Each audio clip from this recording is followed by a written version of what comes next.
3 months had passed since the Council's ultimatum expired, and the galaxy was experiencing changes that no one could have predicted.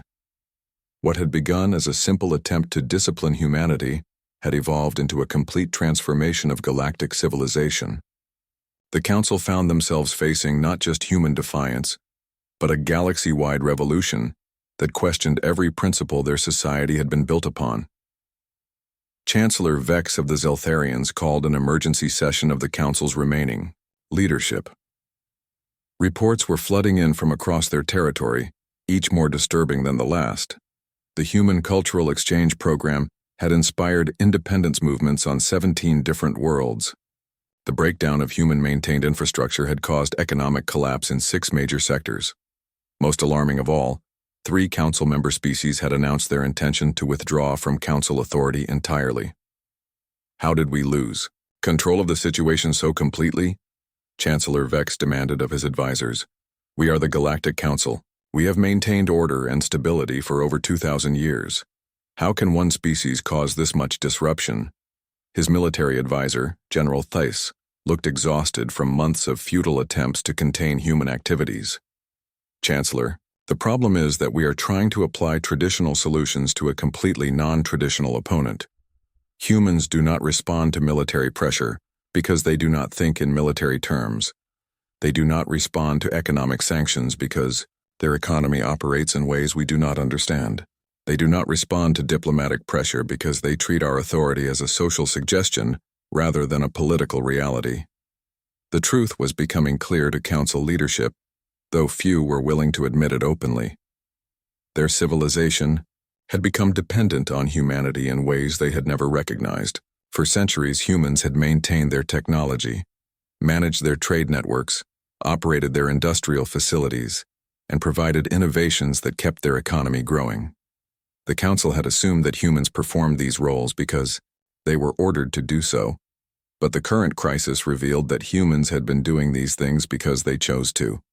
Ambassador Lisa Rodriguez had been invited to address the Council, her first official appearance since the crisis began. She sat calmly in the chamber where humanity had been condemned 3 months earlier, surrounded by representatives who now viewed her species with a mixture of fear, frustration, and grudging respect. Ambassador Rodriguez, Chancellor Vex said, trying to maintain his authority, your species has caused unprecedented disruption to galactic civilization. Worlds are declaring independence, trade networks are collapsing, and our military forces are unable to maintain order. What does humanity intend to do about this situation? Lisa smiled politely and clasped her hands in front of her. Chancellor, with respect, I think you are misunderstanding the nature of what is happening.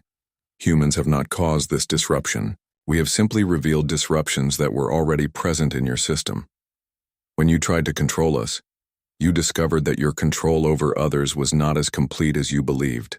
The Council chamber erupted in angry voices as representatives from different species began arguing about blame and responsibility. Lisa waited patiently for the noise to subside before continuing.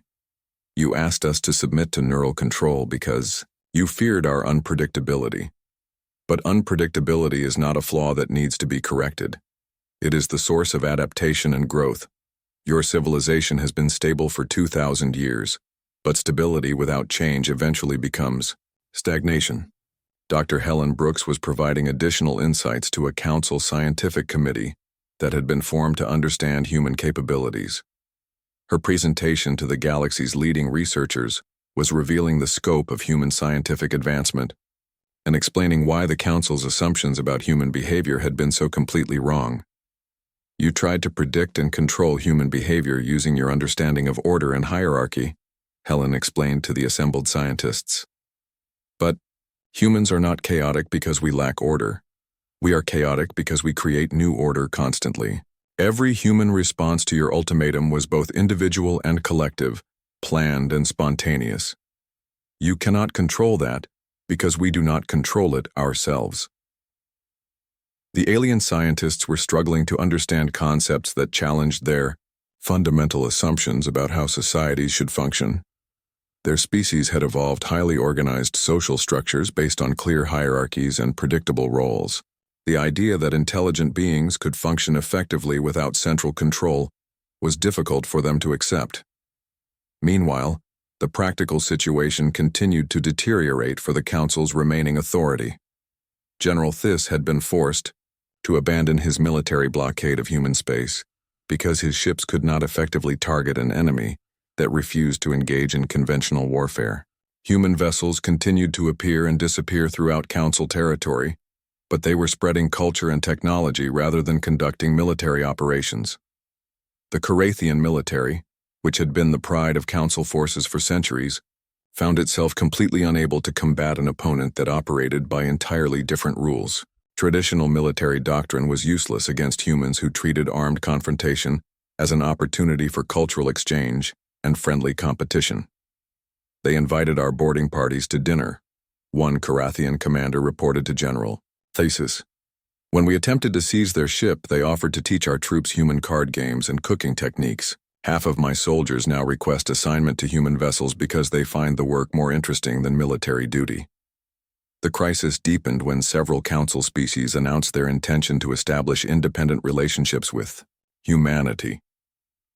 The Nexari had successfully reclaimed their homeworld with human assistance, not through military conquest, but through economic and cultural pressure that made Council occupation unprofitable. The Vorthen had expanded their territories by adopting human trading methods that bypassed Council regulations entirely. Most significantly, the Ethereal Collective had emerged as a major force in galactic politics for the first time in centuries.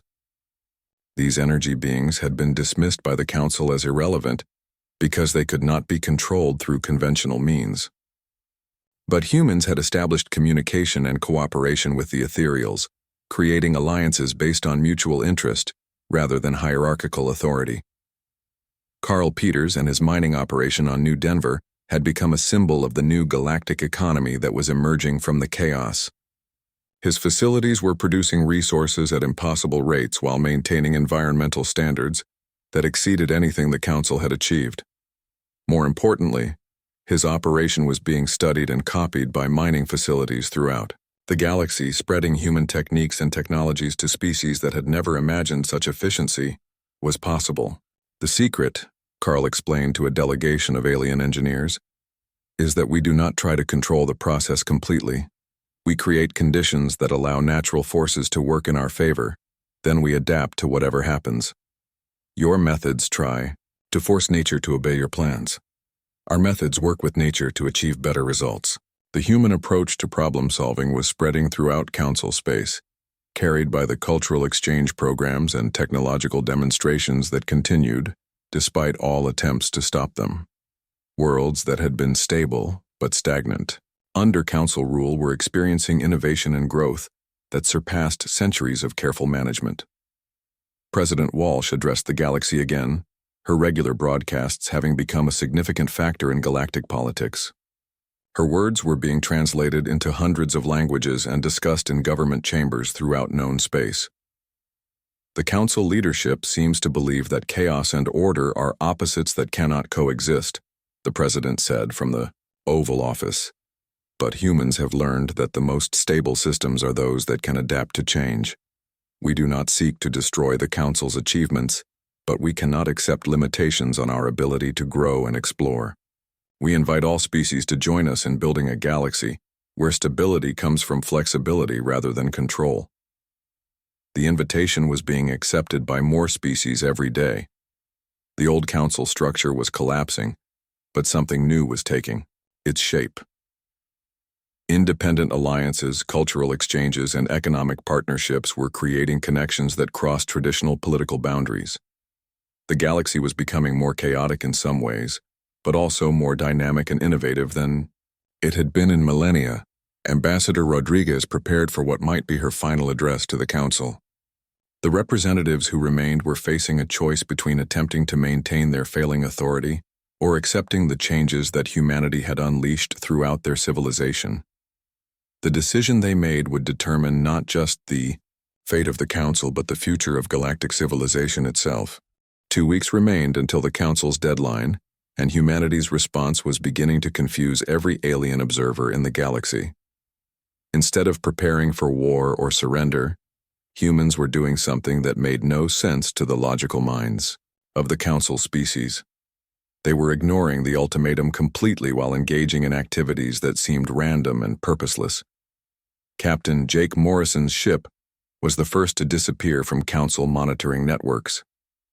The UES Freedom had been docked at Kepler Station when suddenly it vanished from all sensors and communication systems. The Council's tracking stations reported that the ship had not moved or jumped to hyperspace. It had simply stopped existing on their instruments while remaining visible to the naked eye. Within hours, dozens of other human ships across the galaxy began vanishing in the same way. The massive cargo hauler New York disappeared while carrying supplies to the rim colonies. The exploration vessel Pacific Explorer vanished while conducting scientific surveys near Council space. Even small trader ships like Andy Collins' Merchant vessel Wanderer dropped off all alien sensor networks simultaneously. The Council's military commanders were baffled. General Thys of the Carathian Empire, the Council's chief military strategist, had never seen anything like this before. His sensors could detect the human ships when they looked directly at them, but the ships refused to appear on any tracking or communication systems. It was as if humanity had developed technology that made them selectively invisible to Council instruments while remaining perfectly visible to everyone else. How is this possible? General Thys demanded of his technical staff. Our sensors can detect ships across the galaxy, but suddenly we cannot track vessels that are right in front of us. His chief technician, a brilliant Carathian engineer named Vec, had no answers. General, the technology required for this kind of selective invisibility should not exist. It would require understanding of quantum mechanics and electromagnetic theory that far exceeds current galactic science. On Earth, President Karen Walsh was preparing to address the galaxy.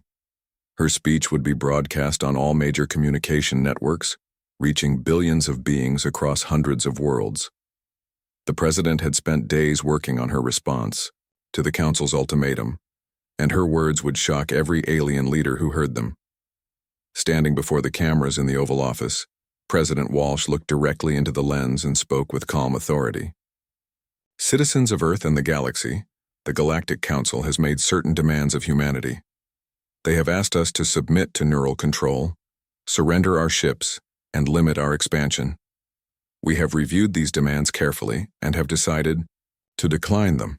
We will continue our normal activities and encourage all human citizens to do the same. The simplicity of the statement was stunning. The president had not declared war, issued threats, or even expressed anger. She had simply said no and suggested that humans continue living their lives as usual. To the Council species, who were accustomed to formal diplomatic language and complex negotiations, this response was incomprehensible. Dr. Helen Brooks and her research team on Galileo Station were demonstrating just what normal activities meant for humanity. Instead of hiding their quantum research, Helen had decided to release everything freely across human communication networks. Breakthrough technologies that had been kept secret for decades were suddenly available to every human scientist, engineer, and inventor in the galaxy. If the Council wants to control our research, Helen explained to her team, then they should know what they're trying to control. Let's show them exactly what human science has accomplished. The quantum communication systems, gravity manipulation technology, and advanced energy weapons that humans had been quietly developing were now shared openly among human colonies. What the Council discovered was that humanity's technological capabilities were far more advanced than anyone had realized. Humans had been conducting research in secret, making breakthroughs that surpassed even the most advanced Council civilizations. On New Denver, Foreman Carl Peters was leading his mining operation in a massive expansion effort. Instead of the usual careful extraction methods, the human miners were pulling materials out of the asteroids at 10 times their normal rate. Massive stockpiles of rare metals and energy crystals were accumulating in storage facilities that had appeared overnight. "Are we preparing for a siege?" one of Carl's workers asked. Carl grinned and shook his head. "We're preparing for Tuesday, or maybe Wednesday. Depends on how things go." The miner looked confused, but Carl's answer was typically human. Humans often prepared for situations they could not fully predict or explain. They stockpiled resources not because they had specific plans, but because they knew resources would eventually be needed for something. Similar activities were occurring throughout human space. Colonial governors were activating production facilities that the Council had never known existed. Simple farming worlds revealed sophisticated manufacturing capabilities that could produce everything from starship components to advanced weapons systems. The entire human economic structure was revealing itself to be far more complex and capable than anyone had suspected. Ambassador Lisa Rodriguez was dealing with increasingly frantic communications from Council leaders. The Zeltharian Chancellor had contacted her 17 times in the past week, demanding explanations for humanity's behavior. The Carathian military was sending daily reports about human activities that made no military sense. Other Council species were expressing concern about what humans were really planning. Ambassador Rodriguez, the Zeltharian Chancellor said during their latest communication, "Your species is behaving in ways that violate every principle of logical response to authority. We have issued clear demands, yet you continue to act as if nothing has happened." Lisa smiled politely. "Chancellor, we appreciate your concern, but we're quite busy at the moment. Perhaps we can schedule a proper discussion for sometime next century. I'll have my staff check our calendar." The Chancellor's face changed colors in a pattern that indicated extreme frustration among his species. "Ambassador, we are not making a social appointment. We have issued an ultimatum that expires in 2 weeks." "Oh yes," Lisa replied cheerfully. "We received that message. Thank you for thinking of us. Was there anything else?" The communication ended with the Chancellor staring at the screen in disbelief. He had been dealing with diplomatic situations for over 2 centuries, but he had never encountered responses like this. Humans were treating the Council's ultimate authority as if it were a minor inconvenience. What truly alarmed the Council was the growing evidence that humanity had been preparing for this confrontation for generations. Hidden shipyards throughout human space were revealing fleets of vessels that combined human engineering with technologies acquired from dozens of alien species. These were not warships in the traditional sense, but they were clearly designed for purposes that the Council could not understand. The human colonies that the Council had dismissed as simple agricultural or mining settlements were revealing complex industrial capabilities. Advanced manufacturing facilities had been hidden beneath farms and residential areas. Defensive systems that used unknown energy signatures were powering up around every human world. General Theiss was becoming convinced that humans had been planning this defiance for decades, possibly centuries. "They have been preparing for war, while trading with us and serving on our ships," he reported to the Council emergency session. "Every human who worked in our facilities was gathering intelligence. Every trade agreement was used to acquire technology we thought they could not understand." But the humans were not preparing for war in any way that the Council recognized. They were not massing fleets for battle or establishing military commands for invasion. Instead, they seemed to be preparing for something far more chaotic and unpredictable. Trader Andy Collins exemplified this mysterious preparation. His merchant vessel Wanderer had been carrying routine cargo between human and alien worlds for 15 years. The Council had always considered him a minor figure in the galactic economy. But when Andy's ship disappeared from their sensors, they discovered that his routine trade routes connected hundreds of worlds in ways that bypassed all official Council oversight. Andy had been quietly establishing relationships and supply networks that made many Council worlds dependent on human services. When the Council tried to investigate these connections, they found that cutting off human trade would damage the economies of dozens of their member planets. The deadline was approaching rapidly, and the Council was beginning to realize that they did not understand what they were dealing with. Humanity's response to their ultimatum was unlike anything in their experience. Humans were not behaving like a species facing conquest or submission. They were behaving like a species that had been waiting for exactly this moment to reveal what they were truly capable of. The chaos that the Council feared was about to begin, but it would not be the destructive chaos they expected. It would be the creative chaos of human ingenuity, unleashed on a galaxy that had never experienced anything like it. The Council's deadline had passed, and humanity had formally rejected the ultimatum through President Walsh's simple statement, "No, thank you." The Council voted unanimously to implement what they called corrective measures against human rebellion. General Thiss assembled the largest military force in Council history, a fleet of over 3,000 ships representing the combined might of 12 species. The plan was straightforward and had worked countless times before when dealing with rebellious species. The Council fleet would blockade Earth and the major human colonies, cutting off trade and communication until humanity submitted. No species had ever resisted this kind of economic and military pressure for more than a few months, but humanity's response to the blockade was unlike anything the Council had ever encountered. Instead of engaging the Council fleet in direct combat, humans did something that made no military sense whatsoever.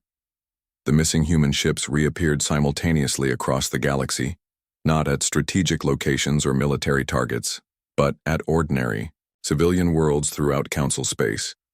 Captain Jake Morrison's UES Freedom materialized in orbit around the Zeltharian homeworld, the capital of Council civilization. Instead of demanding surrender or launching attacks, Jake opened communication channels and made an announcement that stunned everyone who heard it. "Greetings, citizens of Zelthara.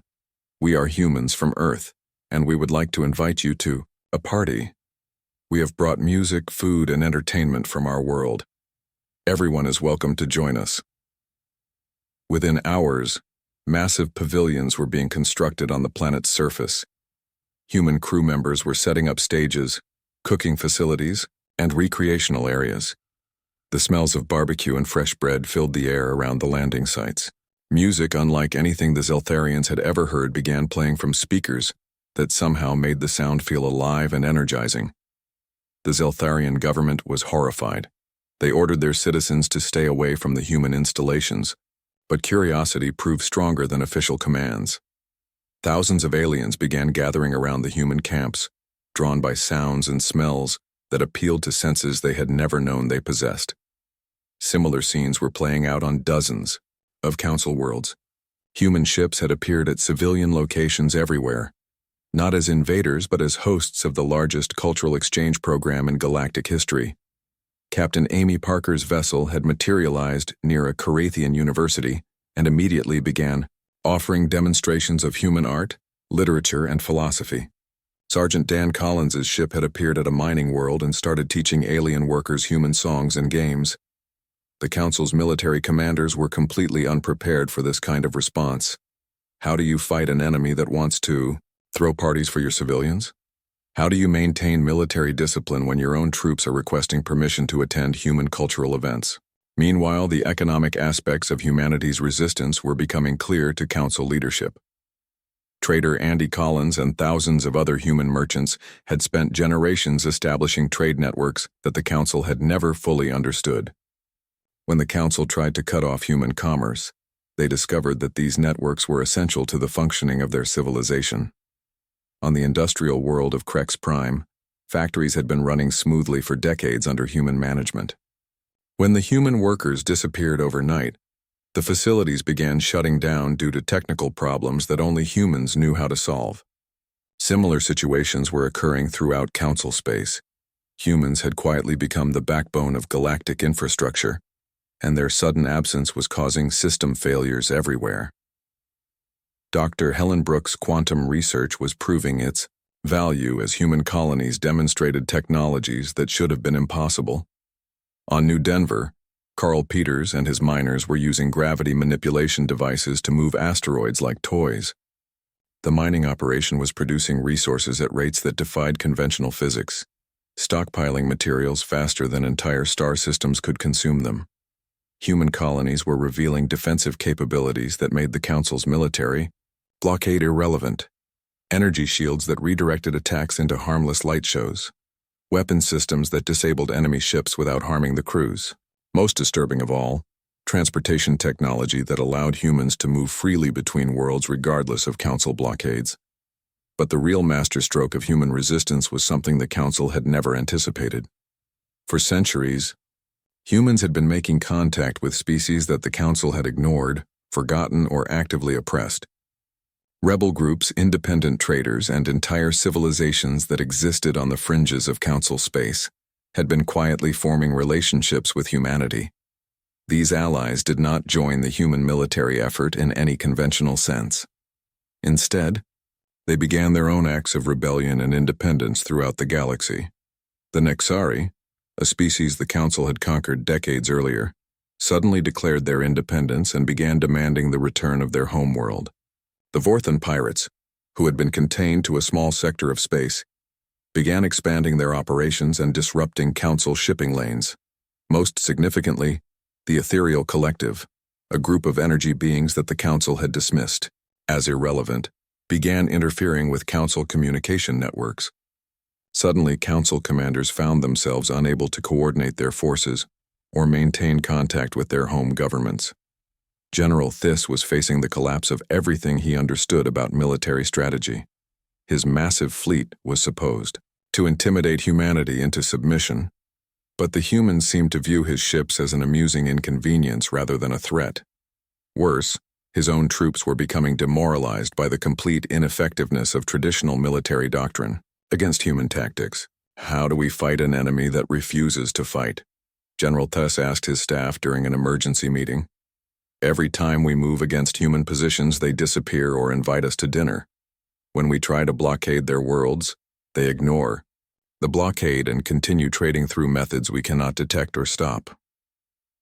His intelligence officer, Commander Zek, had spent weeks analyzing human behavior patterns and had reached disturbing conclusions. General, I believe the humans are not following any recognizable military strategy because they are not thinking in military terms at all. They appear to be treating this entire conflict as a social problem rather than a military one. The chaos that the Council had feared was spreading throughout their territory, but it was not destructive chaos. It was creative chaos that was inspiring changes and innovations everywhere it touched. Worlds that had been stable under Council rule for centuries were suddenly experiencing cultural renaissance, technological breakthroughs, and social movements that challenged every assumption about how galactic civilization should function. President Walsh continued to address the galaxy through regular broadcasts, maintaining her cheerful and reasonable tone despite the growing crisis. The Council seems concerned about our activities. We want to assure everyone that we are simply doing what comes naturally to us. Humans enjoy meeting new people, sharing our culture, and helping others solve problems. We hope that our new friends across the galaxy are enjoying these experiences as much as we are. The President's words were having an effect that no military force could achieve. Council citizens were beginning to question why their governments were trying to stop activities that seemed beneficial and enjoyable. Popular support for the military action against humanity was collapsing, as ordinary beings throughout Council space experienced human culture firsthand. Ambassador Lisa Rodriguez finally accepted an invitation to address the Council emergency session. Her appearance before the assembled representatives was broadcast throughout the galaxy, and her words would be remembered for generations. Honored representatives, Lisa began with a smile. You asked us to submit to your control because you feared our chaos. Instead, you have discovered that your order was built on our foundation. You tried to cut us off from your civilization and found that we were more connected to it than you realized. The question now is not how to control us, but how all of us can work together to build something better than what existed before. The Council chamber erupted in arguments and debates as representatives realized that their carefully maintained civilization had been forever changed by humanity's chaotic response to their ultimatum. The old order was collapsing, but something new was emerging from the creative chaos that humans had unleashed across the galaxy. Captain Jake Morrison stood on the bridge of the UES Freedom, watching the stars through the main viewport. His ship floated near Kepler Station, one of humanity's furthest outposts in space. The year was 2387, and humans had been part of the Galactic Council for over 200 years. Jake had spent most of his life exploring the galaxy, meeting alien species, and keeping the peace between different worlds. The communication system buzzed with an urgent message. Jake turned to his communications officer, Lieutenant Amy Parker. She looked worried as she read the incoming transmission. The message came from Earth, marked as Priority 1. Jake had not seen a Priority 1 message in 5 years. Ambassador Lisa Rodriguez appeared on the main screen. She sat in her office on the council homeworld, but her face looked pale and tired. Behind her, Jake could see the tall spires of the council building through the window. Lisa had been Earth's representative to the Galactic Council for 15 years. She was known for her calm nature and skill in solving problems between species. "Jake, we have a serious problem," Lisa said. Her voice was steady, but Jake could hear the worry in it. "The Council has issued an ultimatum to all of humanity. We have 30 days to comply with new rules, or they will take action against us." Jake felt his stomach drop. The Galactic Council had never threatened humans before. Sure, there had been disagreements about trade routes and mining rights, but nothing like this. The Council was made up of 12 major species, including the powerful Zeltharians and the military-focused Carathians. Humans were considered junior members, but they had always been treated with respect. Lisa continued to explain the Council's demands. The Zeltharian Chancellor had delivered the message personally, speaking for the entire Council majority. The new rules were harsh and strange. Every human would need to have a neural implant put into their brain. These implants would watch for what the Council called aggressive tendencies. Humans would not be allowed to expand to new worlds or start new colonies. All human military ships would be turned over to Council control. Even human schools would have to teach only what the Council approved. "They say we are too unpredictable," Lisa explained. "They claim our chaotic nature threatens the stability of the galaxy. They want to civilize us."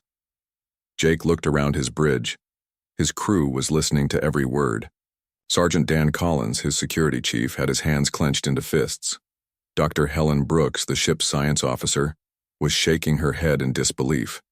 These people had served with Jake for years. They had saved alien lives, stopped pirates, and helped establish peaceful contact with new species. The idea that they needed to be controlled seemed insane. Back on Earth, President Karen Walsh was meeting with her top advisors. The emergency session had been going for 6 hours. Admiral Ben Carter, head of Earth Space Defense Force, sat across from the president. His weathered face showed years of military service and space exploration. He had fought in the border wars with the Krexan pirates and helped establish the human colonies on the rim worlds. "Madam President," Admiral Carter said, "this ultimatum is unacceptable. We cannot allow foreign powers to control our people's minds or limit our expansion. Humanity has grown beyond the solar system because we refuse to be contained." President Walsh nodded, but she looked troubled. "Ben, we're talking about the entire Galactic Council. They have thousands of ships and control most of the known galaxy. If we fight them, we could lose everything." Secretary of Defense Patricia Moore spoke up. "The Council has never seen humans as equals. They've tolerated us because we're useful. We maintain their technology, run their mining operations, and explore dangerous regions they won't enter. But they've never respected us." The debate continued through the night. Some advisors wanted to comply with the Council's demands to avoid a war humanity might not win. Others argued that submission would mean the end of human freedom and growth. President Walsh knew that whatever decision she made would affect every human in the galaxy. Meanwhile, news of the ultimatum was spreading to human colonies throughout space. On New Denver, a mining world on the edge of human space, Foreman Carl Peters gathered his workers in the main hall. The miners came from dozens of different worlds, but they all shared the human spirit of independence. Carl had been mining asteroids and planets for 20 years. He had seen humans turn worthless rocks into thriving worlds through hard work and determination. "The Council thinks they can control us," Carl told his workers. "They want to put machines in our heads and tell us where we can live. What do you think about that?" The miners erupted in angry shouts. These were people who had left safe worlds to work in dangerous conditions, building humanity's future 1 ton of ore at a time. The idea that aliens would decide their fate did not sit well with them. On the research station Galileo, Dr. Helen Brooks was having a different kind of meeting with her science team. Helen had been working on quantum technology for years, making breakthroughs that could revolutionize space travel and communication. She had always shared her discoveries with the Council's scientific community, believing that knowledge should benefit everyone. "If the Council wants to control us," Helen said to her team, "then perhaps it's time to stop sharing our research with them. Some of our projects could give humans advantages they don't know we possess." Her team nodded in agreement. They began copying their research files and encrypting them with codes the Council could not break. Years of scientific advancement would soon be hidden from alien eyes. Across human space, a pattern was emerging. Instead of panic or immediate submission, humans were preparing for something. Traders like Andy Collins quietly contacted their networks, passing word to human merchants throughout the galaxy. Factory workers on industrial worlds began stockpiling materials and equipment. Colonial governors reviewed their defense plans and supply lines. Back on the UES Freedom, Captain Morrison received a coded message from Admiral Carter. The message was brief but clear. "Operation Wildcard is now active. You know what to do." Jake smiled for the first time since hearing about the ultimatum. Operation Wildcard was a contingency plan that had been developed years ago, just in case humanity ever faced this kind of threat. The plan was simple in concept, but complex in execution. If anyone ever tried to control humanity through force, humans would respond in the most human way possible, by doing the unexpected. The 30-day deadline was counting down, but humanity was not preparing for surrender. They were preparing to show the galaxy what happened when you tried to control chaos itself. 6 months after the failed ultimatum, the galaxy bore little resemblance to the orderly civilization that had existed under Council rule. The transformation had not come through conquest or revolution, but through the gradual recognition that the old ways of maintaining order were no longer adequate for the complex realities of galactic society. Chancellor Vex sat in his private office, reviewing reports that documented the complete collapse of Council authority. His government controlled fewer than half the worlds that had once acknowledged their leadership, and even those remaining territories were experiencing changes that made traditional governance nearly impossible. The Chancellor had spent his entire career maintaining the stability and predictability that had defined galactic civilization for millennia, but that stability had proven to be an illusion, built on foundations that humanity had quietly undermined, through centuries of cooperation and service. The final meeting between Council leadership and human representatives took place aboard Captain Jake Morrison's ship, the UES Freedom. The vessel had become a symbol of the new era, serving as neutral ground where representatives from dozens of species could meet as equals, rather than as rulers and subjects. The ship's meeting room was designed with flexible seating arrangements that could accommodate the physical requirements of many different alien species, reflecting the inclusive approach that humans brought to interspecies relations. President Karen Walsh arrived for the meeting accompanied by Admiral Ben Carter and Ambassador Lisa Rodriguez. They were joined by Chancellor Vex and the few remaining Council representatives who still believed that some form of negotiated settlement was possible. General Theiss attended as well, though his military forces had been effectively neutralized by their inability to combat an enemy that refused to acknowledge the legitimacy of violence as a tool of governance. Chancellor Vex, President Walsh, began, her tone respectful but firm. "We appreciate your willingness to meet with us. We understand that recent events have been difficult for your government and your people. We want you to know that humans never intended to destroy the Council or harm the species that made up your alliance." The Chancellor studied the human president carefully. Throughout the crisis, he had expected to encounter the kind of aggressive, dominating leadership that his species would have displayed in similar circumstances. Instead, he found himself dealing with representatives who seemed genuinely interested in finding solutions that benefited everyone involved. "President Walsh," the Chancellor replied, "your species has effectively ended 2,000 years of galactic stability. Our civilization is fragmenting. Our authority has been rejected by worlds that had been peaceful Council members for centuries, and our economy is collapsing due to the disruption of systems we did not realize depended on human participation. How can you claim that this was not intentional?" Admiral Carter leaned forward in his chair, his weathered face showing the kind of practical wisdom that came from decades of solving complex problems in deep space. "Chancellor, with respect, Your stability was built on the assumption that you could control forces and peoples that you did not fully understand. When you tried to control us, you discovered that your control over other aspects of your civilization was not as complete as you believed. Dr. Helen Brooks had been invited to provide scientific perspective on the changes occurring throughout the galaxy. Her research had become the foundation for technologies that were transforming how species across the galaxy approached problems ranging from resource extraction to interstellar communication. Her quiet voice carried authority that came from understanding systems and processes at levels that few other beings could comprehend. The issue, Helen explained, is not that humans destroyed your order, but that we revealed the difference between genuine stability and enforced stagnation. True stability comes from systems that can adapt to changing conditions while maintaining their essential functions. Your civilization had achieved the appearance of stability by preventing change, but that made it brittle when real challenges arose. Ambassador Rodriguez addressed the practical questions of what would replace the council structure that had governed the galaxy for so long. Her diplomatic experience had taught her that successful agreements required understanding the needs and concerns of all parties involved, not just the most powerful ones. "We propose a new structure for galactic civilization," Lisa said. "One based on voluntary association rather than imposed authority. Species and worlds would choose their own level of participation in galactic affairs based on their needs and interests. Instead of a central government that makes decisions for everyone, we would have networks of cooperation that allow different approaches to coexist and compete peacefully."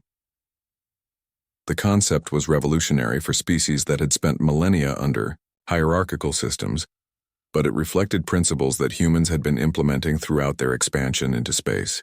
Human colonies had always maintained their connection to Earth through choice rather than compulsion, creating bonds of culture and mutual support that were stronger than the legal obligations that bound council worlds to their central authority. Carl Peters had been invited to represent the ordinary humans whose work had built much of the infrastructure that supported galactic civilization. His presence at the meeting reflected the human belief that the people who actually performed the work of maintaining society should have a voice in deciding how that society operated. "The thing is," Carl said in his straightforward manner, "humans have been working with your species for centuries because we chose to, not because we had to. We maintained your machines and built your facilities because we enjoyed the challenge and because we believed in the value of cooperation between species. When you tried to force us to continue that work under your control, you made it impossible for us to choose cooperation freely." The practical arrangements that emerged from the negotiations reflected human approaches to problem solving that emphasized flexibility and adaptation over rigid structure. The new galactic network, as it came to be known, operated on principles that allowed species to participate at levels that matched their capabilities and interests, rather than forcing everyone to conform to a single standard. Captain Morrison's ship became the first headquarters of the new organization, not because humans demanded central authority, but because the UES freedom represented the mobile, adaptable nature of the new system. Decisions would be made through consultation and cooperation rather than through the exercise of superior force or political authority. The transformation was not without challenges and conflicts. Some species found it difficult to abandon hierarchical thinking that had shaped their societies for thousands of years. Others struggled with the increased responsibility that came with having real choices about their participation in galactic affairs. But the overall trend was toward greater innovation, prosperity, and cooperation than the galaxy had experienced under council rule. Dr. Brooks's research facilities became centers for collaborative scientific advancement that involved researchers from dozens of species working together on projects that benefited everyone. The quantum communication systems, gravity manipulation technology, and advanced energy systems that humans had developed were shared freely, leading to breakthroughs that no single species could have achieved independently. General Theis found new purpose in the transformed galaxy, leading exploration and disaster response efforts that utilized military organization and discipline for constructive rather than controlling purposes. The skills that had made him an effective military commander proved equally valuable in coordinating complex operations that required precise timing and resource management. The final irony of the situation was not lost on anyone involved in the transformation. The Council had tried to control humanity because they feared the chaos that human unpredictability might bring to their orderly civilization. Instead, they discovered that their order had been maintained by human efforts all along, and that human chaos was actually the source of the creativity and adaptability that kept galactic civilization growing and prospering. President Walsh's closing statement at the negotiations summarized the lesson that the galaxy had learned through the crisis.